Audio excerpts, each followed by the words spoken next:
Salam. Selamat pagi Bapak Ibu, Saudara dikasih oleh Tuhan Yesus.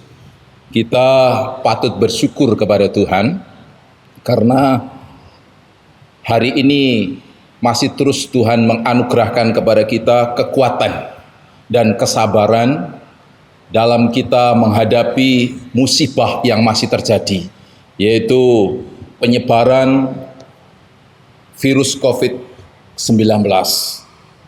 Kita harus tetap percaya kepada Tuhan bahwa Tuhan pasti akan menjadikan segala sesuatunya indah pada waktunya. Karena itu, mari kita terus berdoa untuk diri kita, untuk bangsa kita, untuk masyarakat dunia, supaya wabah yang sedang terjadi ini tidak semakin menjadi lagi, tetapi sesuai dengan waktu Tuhan akan segera berakhir dan membawa kebaikan bagi kehidupan kita bersama dengan seluruh masyarakat dunia. Pagi hari ini kita akan kembali bersama-sama merenungkan satu bagian firman Tuhan. Firman Tuhan pada bulan Mei ini temanya adalah kasih yang mengikat dalam keluarga. Dan yang menjadi subtema yang akan kita renungkan bersama-sama pada pagi hari ini yaitu berkat laki-laki yang takut akan Tuhan. Jemaat yang dikasihi oleh Tuhan, laki-laki atau suami penting untuk takut akan Tuhan. Karena dengan kita takut akan Tuhan, maka Tuhan akan memberkati kita dan bahkan juga akan memberkati istri serta anak-anak kita. Dengan demikian, maka takut akan Tuhan itu adalah satu bukti bahwa kita sungguh-sungguh mengasihi istri dan anak serta keluarga kita. Nah, bagaimana takut akan Tuhan itu? Dan berkat apa yang akan diterima bagi para suami-suami yang takut akan Tuhan? Kita akan merenungkan hal itu didasarkan oleh firman Tuhan yang terdapat di dalam Mazmur 128 ayat 1 sampai ayat yang ke-6. Namun sebelum kita bersama-sama membaca dan merenungkannya, kepada Bapak Ibu sekalian, saya ingin mengajak untuk kita berdoa, meminta pertolongan kuasa Tuhan, memberi kemampuan kepada kita untuk kita dapat memahami kebenaran dari firman yang akan kita dengar bersama-sama. Mari Bapak Ibu, kita akan berdoa bersama. Bapa di surga, yang kami sembah Engkau di dalam nama Tuhan kami, Yesus Kristus, kami mengucap syukur karena Engkau kembali menganugerahkan kesempatan lagi kepada kami untuk membaca dan merenungkan firman-Mu. Kami sadar bahwa kemampuan kami sebagai manusia tidak cukup mampu memahami akan kuasa firman Tuhan yang ilahi itu. Karena itu kami mau tunduk dan berserah kepada kuasa Roh-Mu yang kudus yang kiranya dapat memampukan kami untuk mengerti nasihat firman yang akan menjadi sumber kekuatan baru bagi kami dalam kami menjalani anugerah kehidupan yang masih Tuhan akan percayakan kepada kami. Mari Tuhan, Kau bersabda atas kami semua, karena kami pun telah siap lagi untuk menerimanya. Di dalam nama Yesus, firman hidup yang kekal, kami sambut firman itu. Haleluya. Amin. Mazmur pasal 128 ayat pertama sampai ayat yang ke-6. Demikian sabda Tuhan. Nyanyian ziarah, berbahagialah setiap orang yang takut akan Tuhan, yang hidup menurut jalan yang ditunjukkannya. Apabila engkau memakan hasil jerih payah tanganmu, berbahagialah engkau dan baiklah keadaanmu. Istrimu akan menjadi seperti pohon anggur yang subur di dalam rumahmu. Anak-anakmu seperti tunas pohon zaitun sekeliling mejamu.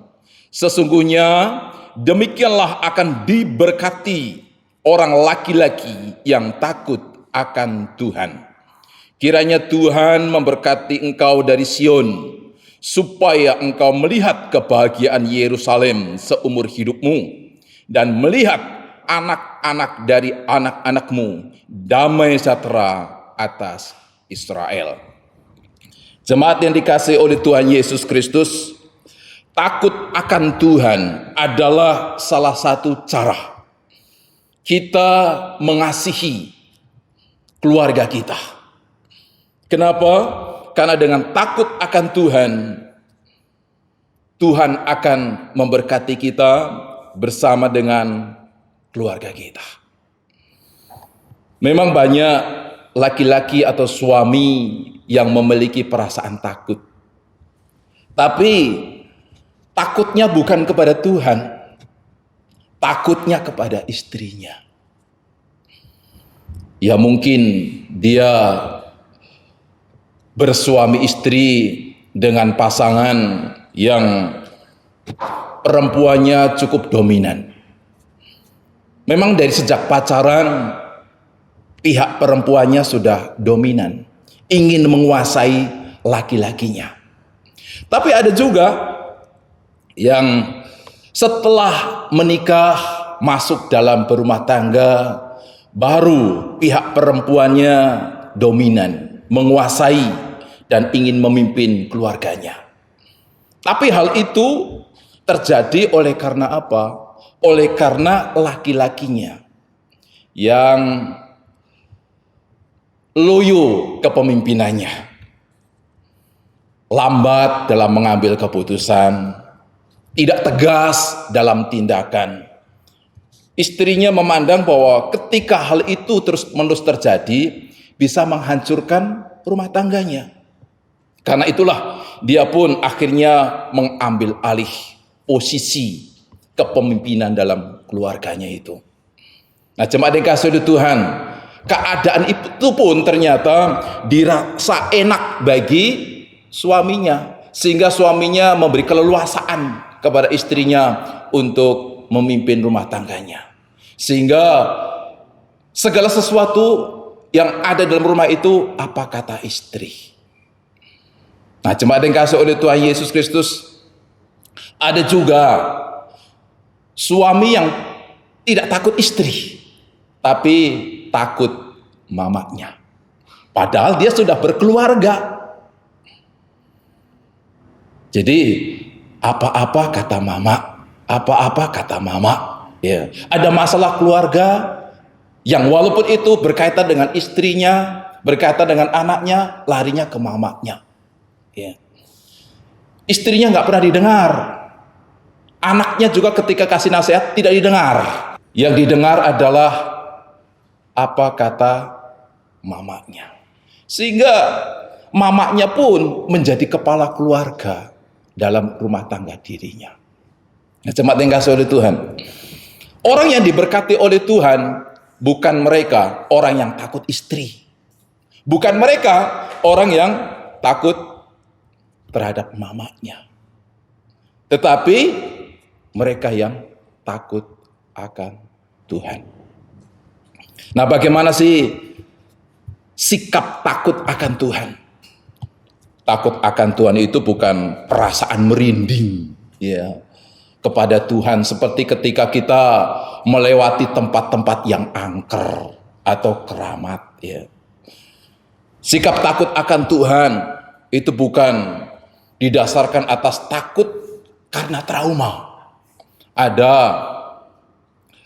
orang-orang yang takut terhadap sesuatu, ada orang takut terhadap kegelapan, ada orang takut terhadap mendung, ada orang takut terhadap kilat yang muncul sebelum petir terjadi. Ya. Biasanya takut-takut seperti itu karena apa? Karena rasa trauma. Ya. Bukan seperti itu yang dimaksudkan dengan takut akan Tuhan. Bukan pula takut akan Tuhan itu artinya bahwa dia taat kepada Tuhan karena takut dihukum. Tuhan memerintahkan sesuatu, dia akhirnya taat. Kenapa? Takut dihukum. Taat lagi, takut dihukum. Nah, jemaat yang kasih oleh Tuhan Yesus Kristus, kekristenan bukan didasarkan atas ajaran-ajaran atau hukum-hukum. Siapa melanggar hukum, dia akan dihukum. Siapa melanggar hukum lagi, dia akan dihukum lagi. Bukan seperti itu kekristenan. Kekristenan itu dibangun di atas dasar hubungan antara kita dengan Allah.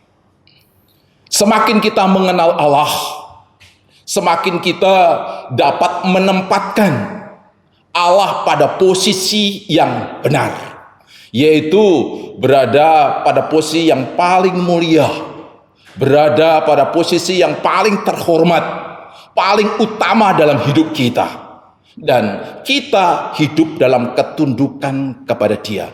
Itulah yang disebut dengan takut akan Tuhan. Jemaat yang dikasihi oleh Tuhan Yesus Kristus, orang yang takut akan Tuhan, dia akan taat melakukan petunjuk dari jalan yang harus dilalui. Itu terdapat di dalam ayat yang pertama pembacaan firman Tuhan, Mazmur 128 ayat 1 sampai 6. Berbahagialah setiap orang yang takut akan Tuhan, yang hidup menurut jalan yang ditunjukkannya. Hidup menurut jalan yang ditunjukkan kepadanya. Bapak Ibu yang dikasihi oleh Tuhan Yesus Kristus, kalau di dalam terjemahan lain, orang yang hidup berjalan menurut jalan yang ditunjukkannya itu adalah orang yang melekatkan dirinya kepada Tuhan, lalu dia dengan rela hati dipimpin untuk berjalan di jalan Tuhan. Contohnya itu Bapak Abraham. Bapak Abraham diperintahkan oleh Tuhan untuk meninggalkan negerinya, yaitu Haran. Dia harus meninggalkan sanak saudaranya, dia meninggalkan akan kekayaannya, meninggalkan akan usahanya, pergi ke suatu tempat yang dia sendiri tidak tahu di mana tempat itu dan seperti apa keberadaan tempat itu. Dia tidak bisa membandingkan antara tempat yang akan ditinggalkan dan tempat yang akan dituju. Karena itulah dia tidak bisa membandingkan. Tetapi karena hatinya melekat kepada Tuhan, dia mentaati petunjuk jalan yang Tuhan berikan kepadanya. Begitu juga ketika dia diperintahkan untuk mempersembahkan anaknya, yaitu Ishak, sebagai korban persembahan kepada Tuhan. Jemaat yang kasih oleh Tuhan Yesus, untuk mendapatkan Ishak, anak satu-satunya itu, dia menanti waktu sampai dia umur 100 tahun. Itu bukan waktu yang pendek. Dan Ishak adalah anak satu-satunya. Itu artinya bahwa Ishak adalah harta yang paling berharga bagi kehidupan Abraham. Tapi ketika Tuhan memerintahkan kepada dia untuk mempersembahkan yang paling berharga, yang paling disayangi itu kepada Tuhan, dia tidak berbantah. Kenapa? Karena hatinya lebih melekat kepada Tuhan dibandingkan dengan harta kesayangan yang lain. Ini berbanding terbalik dengan yang diceritakan oleh Tuhan Yesus tentang orang kaya yang datang kepada Yesus untuk memperoleh hidup yang kekal. Kepada orang kaya ini pun diperintahkan supaya dia menjual harta bendanya, bagikan kepada orang miskin, lalu ikut Yesus. Jemaat yang kasih Tuhan, bagaimana responnya dia? Ternyata dia lebih suka melekatkan dirinya kepada harta bendanya daripada kepada Tuhan. Hal itulah yang menjadikan dia berat hati untuk mengiyakan apa yang diperintahkan Tuhan kepada dirinya. Sama yang terjadi dalam kehidupan istri Lot. Ya. Tuhan perintahkan kepada Lot dan istrinya untuk meninggalkan Sodom dan Gomora. Kenapa? Karena Sodom dan Gomora begitu banyak dosanya sehingga Tuhan akan menghukum Sodom Gomora itu dengan hujan belerang. Dan kini Lot bersama istrinya diperintahkan untuk meninggalkan itu supaya selamat. Lot mentaati apa yang diperintahkan oleh Tuhan, yaitu pergi meninggalkan tempat itu tanpa menoleh ke belakang. Tetapi ternyata berat bagi istrinya. Dia pergi pelan-pelan meninggalkan Sodom dan Gomora, tetapi dia masih melihat ke belakang. Berat hati untuk melepaskan harta benda yang dia miliki. Akhirnya apa? Dia tidak mentaati apa yang dikehendaki oleh Tuhan. Nah, jemaat ini kasih oleh Tuhan Yesus Kristus. Orang yang takut akan Tuhan, dia akan melekat kepada diri Tuhan, lalu dia akan tunduk kepada setiap petunjuk jalan yang Tuhan kehendaki kepadanya. Orang yang takut kepada Tuhan juga orang yang tidak mau menyakiti hati Tuhan dengan berbuat dosa. Dia komitmen untuk bagaimana tidak berdosa di hadapan Tuhan. Bukan karena takut hukuman, tapi karena dia tahu bahwa ketika dia berdosa, dia menyakiti pribadi yang sangat dia kasihi, pribadi yang sangat dia hormati, yaitu Tuhan. Yusuf adalah salah satu contoh orang yang berkomitmen untuk tidak mau berdosa. Walaupun peluang untuk melakukannya itu besar. Dia waktu itu hanya ada dalam satu ruangan bersama dengan istri Potifar. Tidak ada orang lain. Dengan demikian ada kesempatan besar untuk dia mengiyakan rayuan dari istri Potifar untuk bersetubuh atau menjalani hubungan suami istri. Tapi karena dia tidak mau menyakiti hati Tuhan dengan berdosa, dia tidak mau melakukan akan hal itu. Nah, jemaat yang kasih oleh Tuhan Yesus Kristus, banyak sekali laki-laki atau suami yang tidak takut akan Tuhan dengan sungguh-sungguh komit tidak melakukan perbuatan dosa. Bahkan kerap kali kita dapati suami-suami yang menghidupi istri dan anaknya pun dengan cara berbuat dosa. Yang penting anaknya makan, walaupun dengan cara berdosa.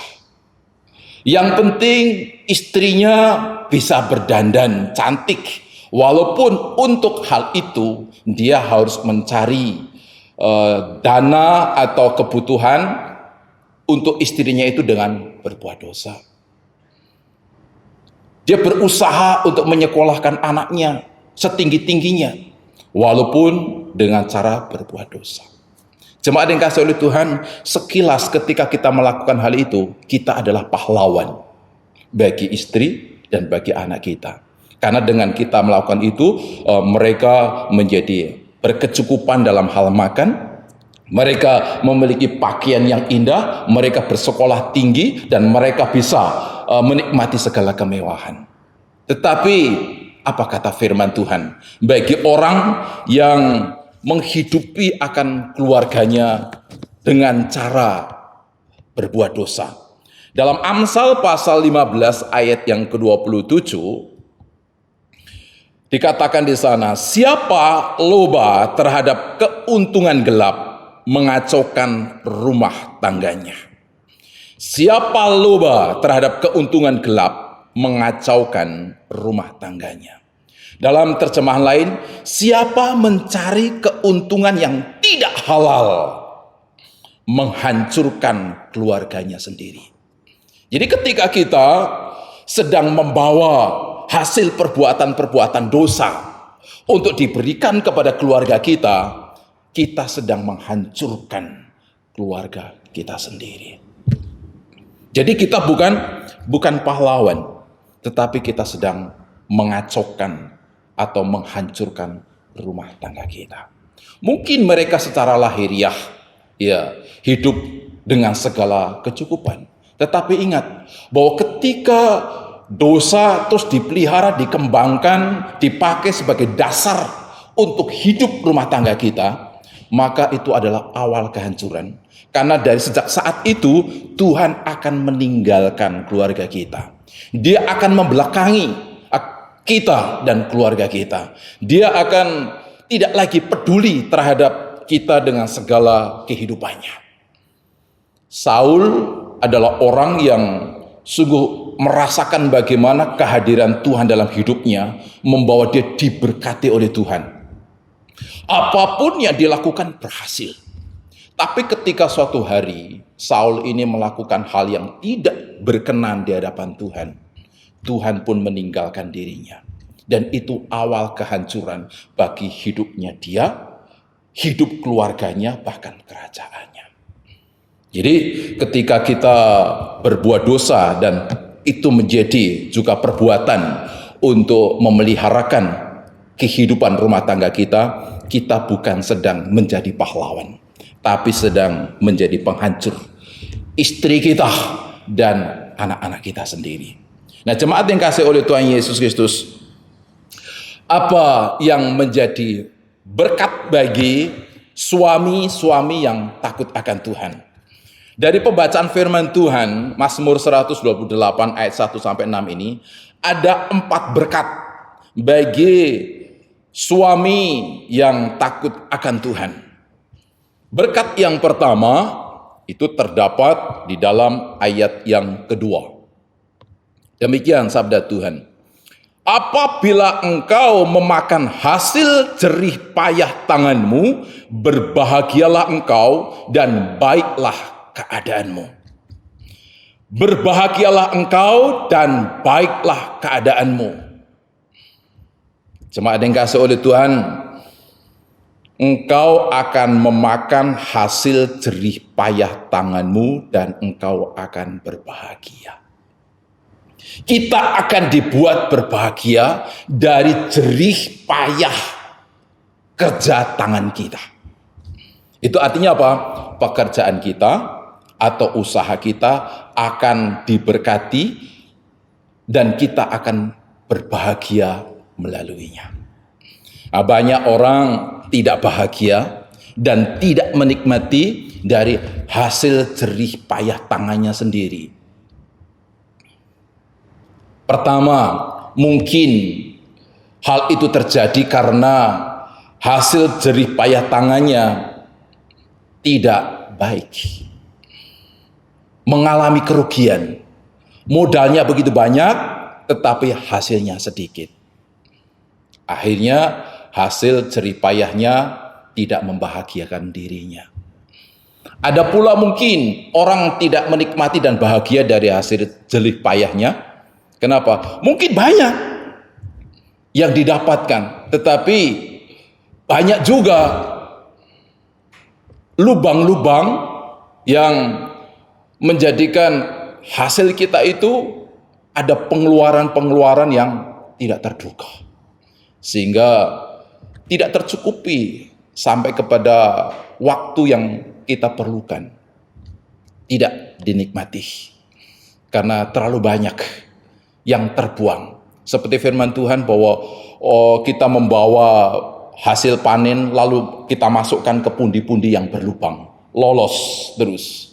Tidak ada yang nyangkut. Jemaat yang kasih oleh Tuhan, ada juga orang tidak bisa menikmati hasil jerih payah tangannya karena dia sakit-sakitan. Hasilnya banyak, tapi karena sakit-sakitan, akhirnya ya nggak ada rasa dari semua apa yang didapatnya itu. Ada pula tidak menikmati akan hasil jerih payah tangannya karena ketika dia mengumpulkan begitu banyak, berlubung-lubung tersimpan. Tetapi setelah semuanya terkumpul, dia mati. Untuk siapa itu dan siapa yang menikmatinya?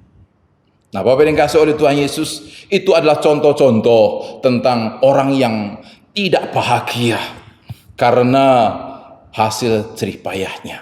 Tetapi orang yang takut akan Tuhan, Tuhan menjanjikan bahwa dia akan diperbuat bahagia oleh segala hasil dari jerih payah tangannya. Itu berkat yang pertama. Dan berkat yang kedua terdapat di dalam ayat yang ketiga Bagian A. Istrimu akan menjadi seperti pohon anggur yang subur. Anggur adalah lambang kelimpahan, lambang kemakmuran, lambang kegembiraan, lambang damai sejahtera. Itu dalam Perjanjian Lama. Karena itu pada zaman itu ketika seseorang mau mengadakan pesta, anggur biasanya menjadi menu yang utama, yang sangat berharga bagi diri mereka yang mengadakan pesta maupun juga sangat disenangi bagi mereka para tamu-tamu undangan. Jemaat yang dikasihi oleh Tuhan Yesus, dikatakan dalam ayat itu, istri akan menjadi pohon anggur yang subur. Pohon anggur yang subur tentu akan menghasilkan anggur yang banyak, anggur yang berkualitas. Dan kalau dia menghasilkan akan anggur yang banyak berkualitas, tentu dia akan membawa keuntungan bagi orang-orang di sekelilingnya, termasuk suaminya di sana, termasuk anak-anaknya di sana.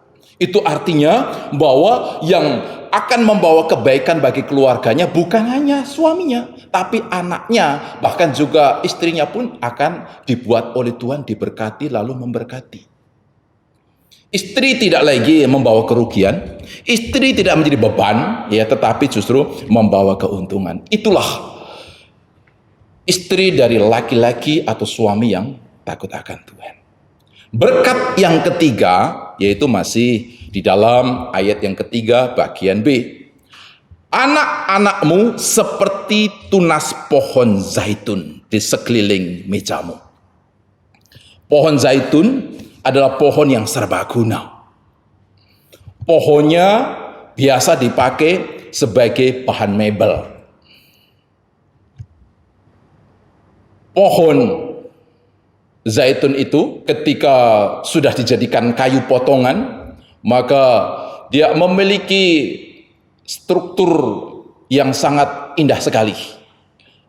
Lapisannya itu sangat bagus, sehingga ketika dipakai untuk buat lemari atau mungkin bahan-bahan perabot yang lain, terlihat sangat indah. Itu pohonnya. Dan dahannya juga berguna. Biasa dahan dari pohon zaitun itu dipakai untuk membangun pondok-pondok perkemahan yang biasa dipakai ketika orang Yahudi mengadakan hari raya 7 bulan. Itu batangnya. Daunnya juga berguna, dipakai untuk berteduh pada waktu terik matahari. Nah, buahnya juga berguna. Buahnya biasa diperas, lalu menghasilkan minyak, dan minyaknya itu dipakai sebagai bahan kosmetik atau kecantikan, dan juga bisa dipakai untuk obat. Firman Tuhan katakan, anak-anakmu akan seperti pohon zaitun yang semuanya serbaguna. Itu artinya apa? Bahwa anak-anak kita akan diberkati dalam segala bidang kehidupannya. Pohon zaitun itu pohon yang umurnya berabad. Bukan hanya itu, ketika pohon zaitun itu ditebang, ya, akar yang tertinggal itu begitu mudah dia akan memunculkan tunas baru. Ditebang lagi, akar yang tersisa akan tumbuh lagi tunas baru. Terus menerus itu terjadi. Itu artinya apa? Bahwa pohon zaitun itu susah matinya, tidak pernah habis. Dan itulah janji berkat yang disediakan bagi anak-anak yang kepala keluarganya takut akan Tuhan. Dia tidak akan pernah habis, selalu muncul dalam segala situasi apapun, selalu bertumbuh dan selalu berkemenangan, selalu diberkati oleh Tuhan. Itu berkat yang ketiga. Dan kini kita akan melihat berkat yang keempat di dalam ayat yang kelima. Kiranya Tuhan memberkati engkau dari Sion, supaya engkau melihat kebahagiaan Yerusalem seumur hidupmu dan melihat anak-anak dari anak-anakmu. Dan melihat anak-anak dari anak-anakmu. Artinya apa? Kita akan dianugerahi kesempatan untuk melihat anak kita punya anak. Artinya bahwa hidup kita akan hidup sampai ke anak kita beranak cucu. Biasanya orang bertanya kepada kita bukan berapa hartanya, ya, bukan apa pangkatnya, tapi berapa anaknya. Ketika anaknya sudah menikah, ya, maka ditanya berapa cucunya. Ketika cucunya pun sudah berumah tangga, sama berapa cicitnya. Dan itu kebanggaan bagi kita. Itu berkata sendiri. Dan ternyata sesuai dengan firman Tuhan pada pagi hari ini, berkat itu disediakan bagi mereka, laki-laki atau suami yang takut akan Tuhan. Jemaat yang dikasihi oleh Tuhan Yesus, maka seperti yang tadi saya sampaikan, bahwa ketika kita hidup takut akan Tuhan, kita sudah betul-betul berbuat mencintai akan istri dan anak kita. Karena dengan kita takut akan Tuhan, kita sudah membuka pintu berkat yang akan tercurah kepada seluruh anggota keluarga kita. Yang kita wariskan, ya, bukan harta benda, tapi yang kita wariskan adalah kuasa berkat Tuhan yang tercurah untuk hidup mereka saat ini maupun di waktu-waktu yang akan datang. Sebaliknya ketika kita hidup jauh daripada Tuhan, hidup di dalam dosa, kita sedang menghancurkan rumah tangga kita. Karena itu Bapak, Ibu, dan saudara yang kasih oleh Tuhan, khususnya kepada para suami-suami, mari kita sungguh-sungguh mengasihi keluarga kita. Caranya bagaimana? Hiduplah takut akan Tuhan. Dan jemaat dikasih oleh Tuhan Yesus, firman Tuhan yang terdapat di dalam Mazmur 112 ayat 1 sampai 2 berkata, haleluya, berbahagialah orang yang takut akan Tuhan, yang sangat suka kepada segala perintahnya. Anak cucunya akan perkasa di bumi, angkatan orang benar akan diberkati. Anak cucunya akan perkasa dan akan diberkati. Bagi siapa? Bagi mereka orang-orang yang takut akan Tuhan. Jemaat yang dikasihi oleh Tuhan, Mazmur 133, Tuhan mencurahkan berkat seperti mencurahkan minyak ke atas kepala. Ketika minyak itu sudah tercurah, dia akan meleleh ke janggut, akan meleleh ke seluruh jubahnya. Ketika kepalanya diberkati, maka berkat itu akan mengalir atas seluruh mereka yang ada di bawahnya, yaitu istri dan anak, bahkan sampai kepada cucu. Karena itu penting sekali bagi kita untuk kita sungguh-sungguh memiliki sikap yang takut akan Tuhan. Orang yang takut akan Tuhan tidak akan berat kakinya untuk melangkah ke rumah Tuhan dan berbakti atau beribadah kepadanya. Namun seringkali banyak laki-laki atau suami-suami yang berat untuk pergi beribadah ke rumah Tuhan. Sering justru mengatakan kepada istrinya, udah kalian saja yang pergi, mewakili keluarga kita. Ibadah tidak sama dengan arisan yang bisa diwakilkan. Ibadah tidak sama dengan kondangan yang bisa diwakilkan. Ibadah itu hubungan pribadi yang tak seorang pun bisa mewakilinya. Jadi kita harus melakukan sendiri tanpa diwakilkan kepada istri atau anak-anak kita. Itulah ciri orang yang takut akan Tuhan. Orang yang takut akan Tuhan tidak akan pernah mengalami rasa sulit ketika diminta untuk berdoa oleh istrinya, anaknya, bagi mereka. Jemaat dikasihi oleh Tuhan, tetapi ketika kepala keluarga atau suami diminta untuk berdoa, ya banyak alasan. Mereka kadang-kadang mengatakan, memang doa harus teriak-teriak di depanmu? Emang doa harus diketahui oleh banyak orang? Jemaat yang kasih oleh Tuhan, istri atau anak ingin sekali dinaungi oleh kuasa berkat lewat doa kepala keluarganya. Mereka akan sangat bangga ketika memiliki ayah yang menghantar dirinya kepada Tuhan dalam doa, memiliki suami yang menghantar dirinya dalam doa kepada Tuhan. Jangan menyia-nyiakan otoritas berkat yang Tuhan percayakan kepada kita sebagai kepala keluarga yang harus memberkati mereka, istri dan anak kita lewat doa. Kita dianugerahi otoritas itu. Jangan sia-siakan akan hal itu. Jangan beri kesempatan kepada orang lain yang memberkati istri anak kita, tapi kita sendiri. Dan itu bukti bahwa kita sungguh-sungguh mengasihi akan mereka dan mengharapkan mereka hidup di bawah kuasa berkat Tuhan. Orang yang takut Tuhan, orang yang tidak akan pernah banyak alasan untuk membaca dan merenungkan firman Tuhan. Kenapa? Karena ketika kita membaca, merenungkan firman Tuhan, sama dengan kita sudah melekatkan diri kita kepada Tuhan untuk Tuhan memimpin kita kepada jalan yang ditunjukkannya.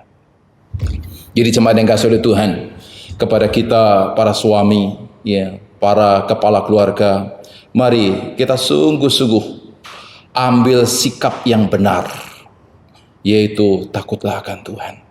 Orang yang takut akan Tuhan tidak akan pernah keberatan istrinya melayani Tuhan, anaknya melayani Tuhan.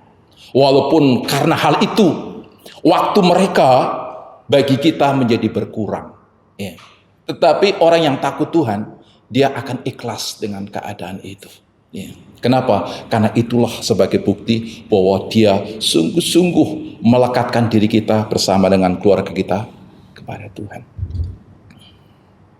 Mari Bapak Ibu dan Saudara yang dikasihi Tuhan, ketika kita berharap dan menginginkan keluarga kita diberkati oleh Tuhan, tidak ada cara lain. Kita seringkali sibuk dengan perkara-perkara jasmani.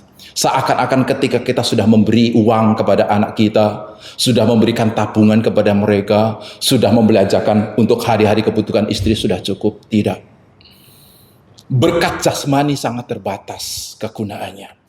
Tapi berkat rohani oleh kuasa Tuhan akan sangat membawa kebaikan dalam segala keadaan untuk hidup kita maupun kehidupan mereka di waktu-waktu yang akan datang. Karena itu sekali lagi mari kita sungguh-sungguh mengasihi Tuhan. Kita menaruh hormat setinggi-tingginya kepada Tuhan. Kita tempatkan dia di tempat yang paling mulia dan kita tunduk kepadanya dan memimpin keluarga kita dengan hati yang melekat dalam rasa takut kepada Tuhan. Kiranya Tuhan memberkati kita melalui firman-Nya dan seluruh keluarga dari jemaat yang ada mengalami penggenapan akan firman Tuhan ini ketika kita berkeputusan sungguh-sungguh dengan rela hati, membuka hati, dengan sukacita mau diubahkan oleh firman Tuhan ini menjadi orang yang semakin hidup benar sesuai dengan kehendak-Nya. Tuhan Yesus memberkati kita sekalian. Amin.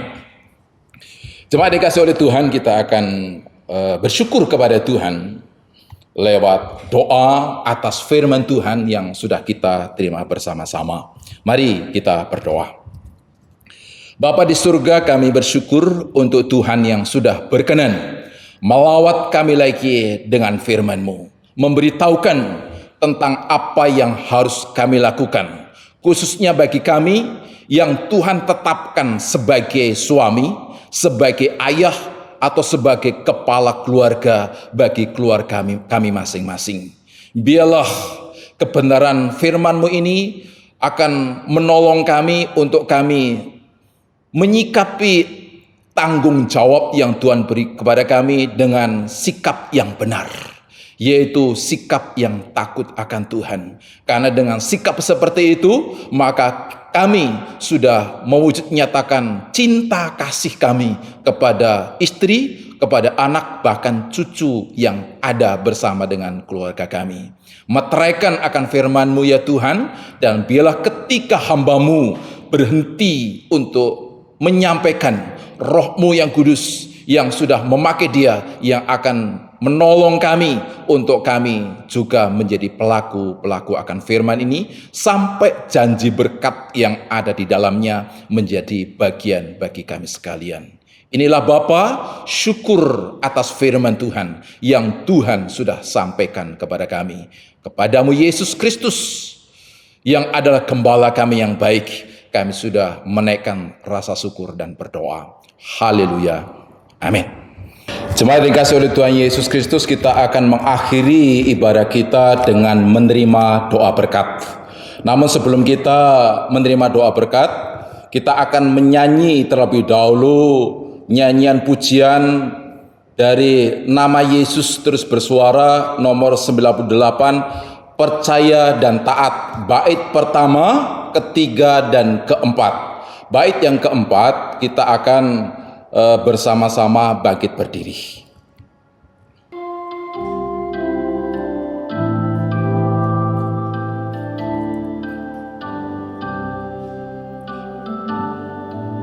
Kalau kita jalan disertai Tuhan, saya mulia ukurnya kan.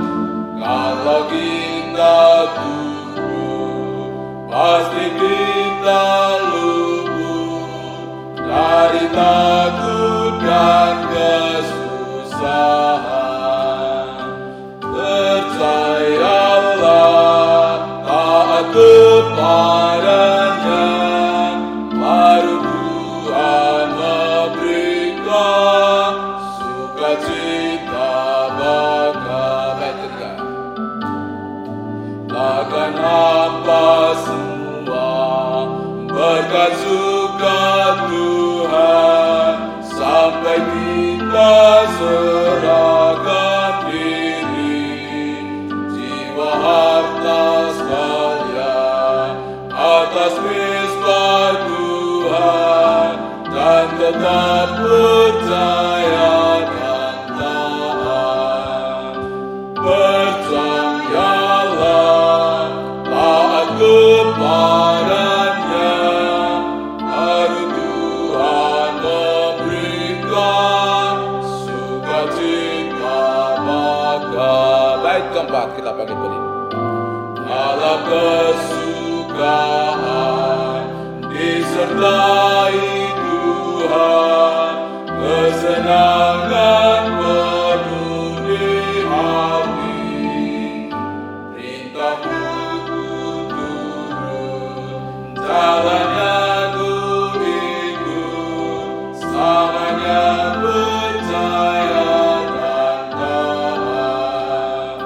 Percayalah, taat kepadanya, baru Tuhan memberikan sukacita bagi.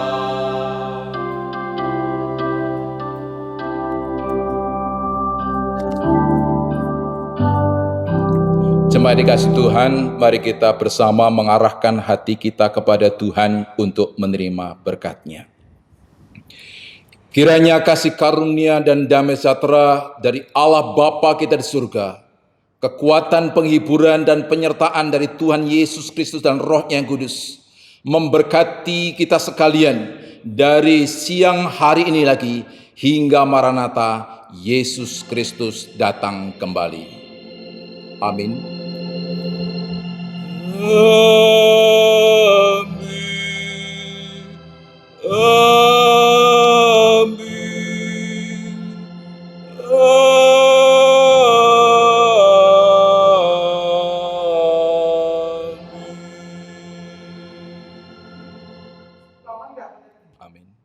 Puji Tuhan, Bapak Ibu yang kasih Tuhan, kita sudah menyelesaikan ibadah kita. Doa kami kiranya Tuhan memberkati seluruh keluarga dan jemaat Tuhan sampai Tuhan Yesus datang kembali. Amin.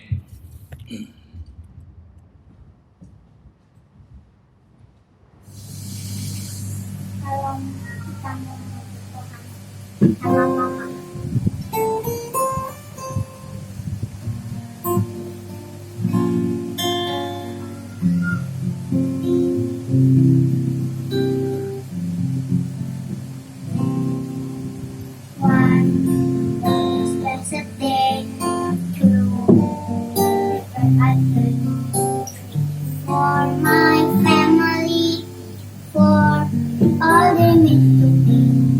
5 is to be alive, 6 for the earth and sky, and 7 for heaven, for every good things that I have come for God. Every day, every hour, there are blessings He sends with the numbers orders. With the counter, the 100, for the 1,000, I'm sure. Be more to be thankful for.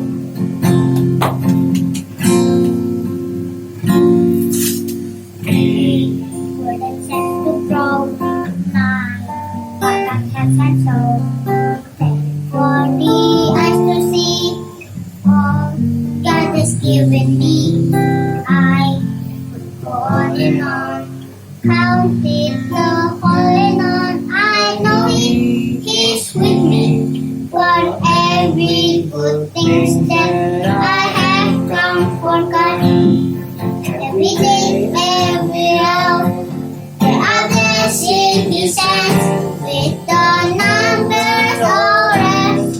If I counted the 100 for the 1,000, I'm sure there was to be more, there is to be more and more to be thankful for. Tuhan Yesus berkati. Dadah. Dadah.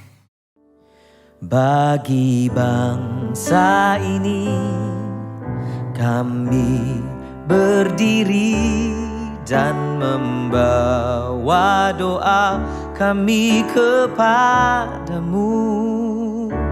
Sesuatu yang besar pasti terjadi dan mengubahkan negeri kami. Hanya nama-Mu Tuhan ditinggikan atas seluruh bumi.